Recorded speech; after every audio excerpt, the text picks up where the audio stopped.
Орчлонд ертөнцийг хоосон гэж хүрдийг бясалгаж Виньян ёсыг сахисан гэвшил одон улаан шарыг тунуулсаар гандангийн наадад дэнжрөө бууж ирмэгцэ. Орин тачаангон хурц илдийг боловсруулахын эрдмийг судалсан хүүхэн юм байх вэ гэдэг цэрэн лам цагаан харыг гялбалзуулсаар баруун дамнуурчны шавартай гудамжнаас гарч ирэх нь эсрэг тохиолоо. Юу байх вагийн хар тамхи тасалсан учраас нэг алтан бэлзгийг бариулж хэдэн янчаан олж хэрэглэхийг зорж явсан нь санамсаргүй гэвшил одон тохиолдохыг үзвэл тэр үнэхэрийн нэг номхон ховрог зөөлөн сэтгэл чанар хөнгөн болохыг хэдийнэ ажиглан таниад цахилгаан мэт хурдан нэг аргыг олж ламын дэргэд зогсож зовлонтой бөгөөд бахардсан царай гаргана. Ламбуга өршөө манай хөгшин их өвдөд үххийг хүлээж байна. Та хичээж манад морлож ном айлдж хайрл. Гэсэнд лам зүүн хүрээнд хуралд очиж явна. Энэ удаа амжихгүй. Өөр нэг ламыг заал гэсэн боловч юу байх вэ сандарсан байдлыг гаргаж дахин зовлонд үгсийг тоочин элдвчлэн гуйхад аргагүй болж басч бахардсан байдлыг үзвэл байцгийнхэн өгөх үз хэмээн санаж нам уншихаар хүүхнийг дагалдан түүний гэрийн зүг одлоо.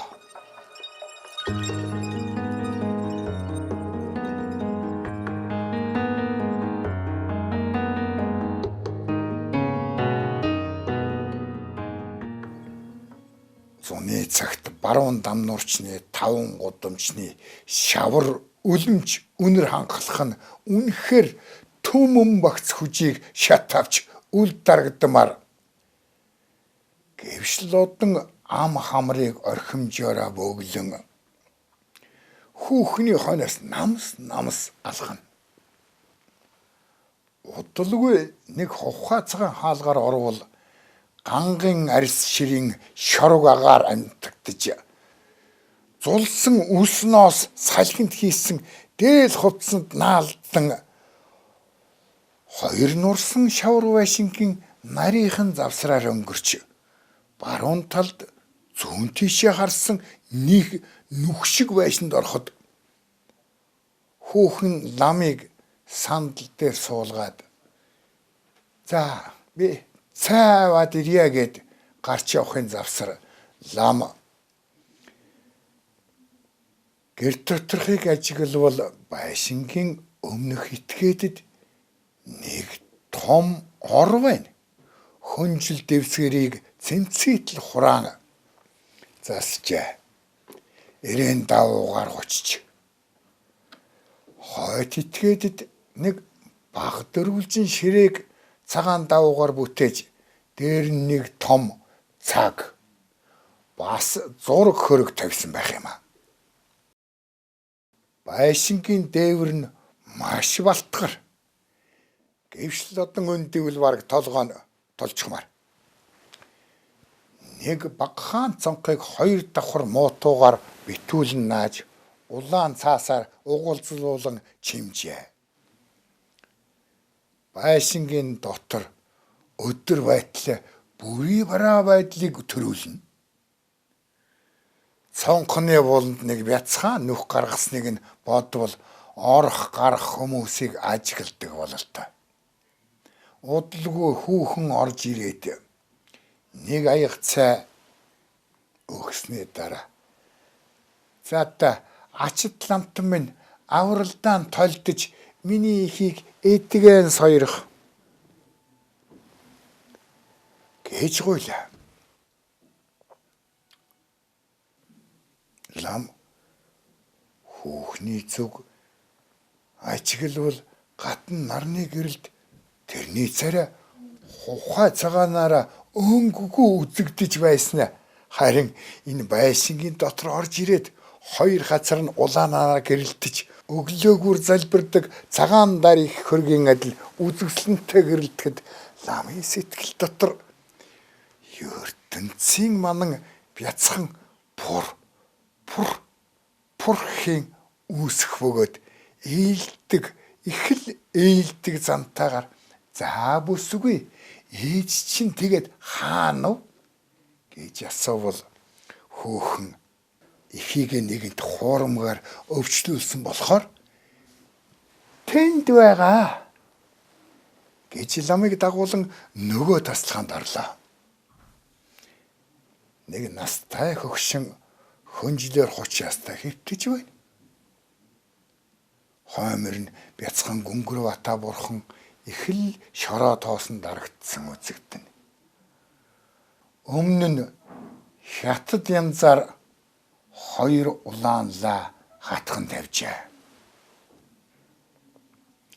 Түүнээс лам ном уншиж залбирал даатгал хийснийг өгүүлэх юм. Ном уншиж сая барвал нэгэнт шөнө орой болж их нилээн сэргсэн байдалтай ламын минь аврал гэж залбирна. Хүүхэн мөн нэгэн адил ламд сүсэг төрсний байдал гаргана. Хажуугаар нь үг хэлэх ба инээн ажиллах нь их л багтай.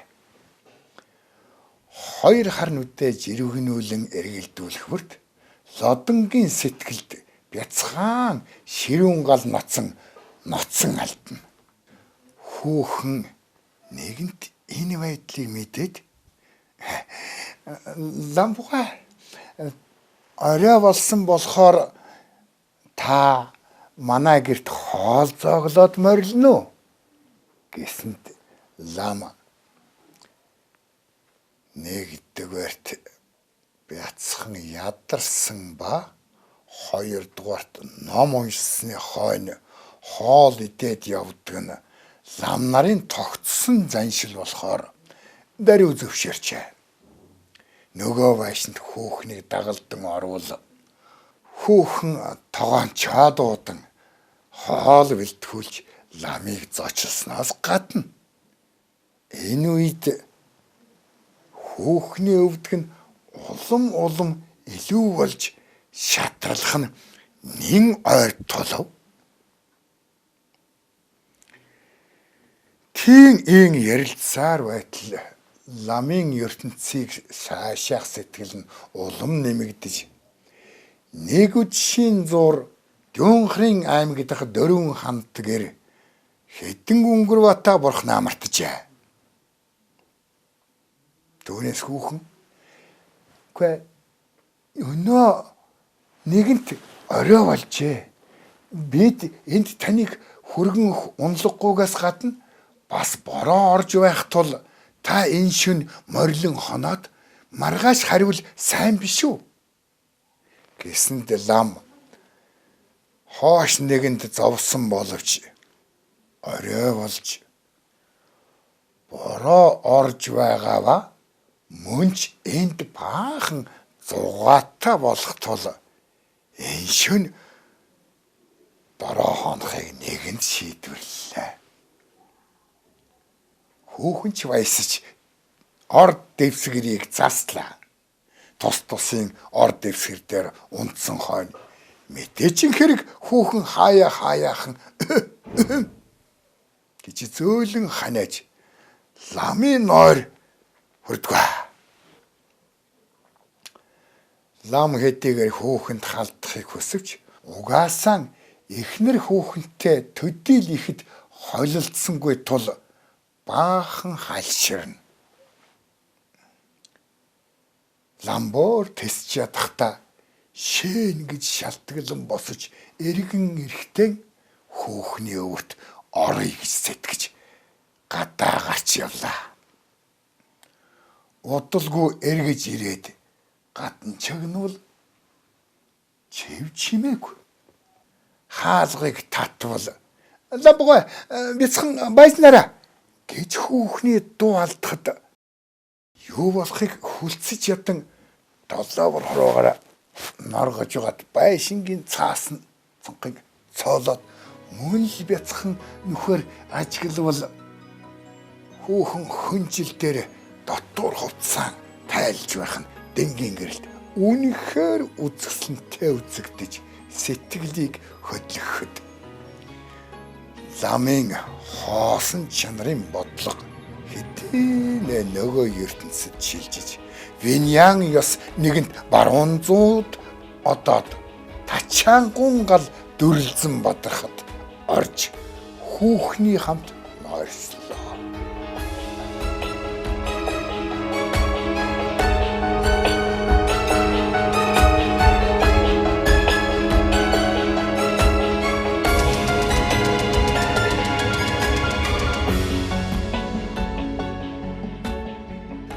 Түүнээс ертөнцийн хэрэг ламын сэтгэлд тааламжтайг тоочвол барахгүй.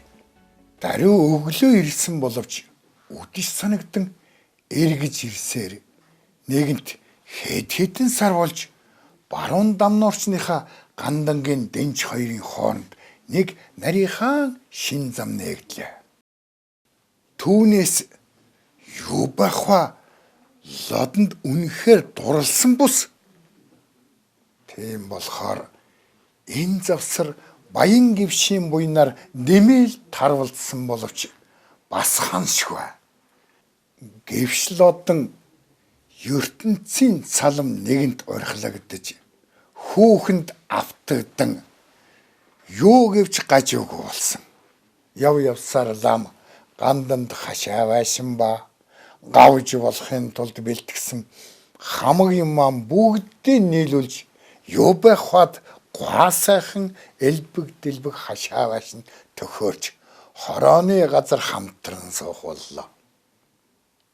Нэг өдөр гівшлодон гэртээ ирээд байшингийн хаалгыг татвал дотроос нь түгчээд цонхны булангийн завсраар нууж үзвэл юу байх вэ? Нэг залуу хархуйтай тэврэлдэн суунаа. Юу байх вагийн хуучны зузаан янаг байна гэсэн энэ мөн байгаа гэж лам гэнт таниад уур нь бадарч жанчилдий гэж байшингийн хаалгыг хэмэгцхэн орж хэрүү шуугаан гаргалаа. Гэтэл хүүхэн өчүүхэн ч имэх зовх явдалгүй.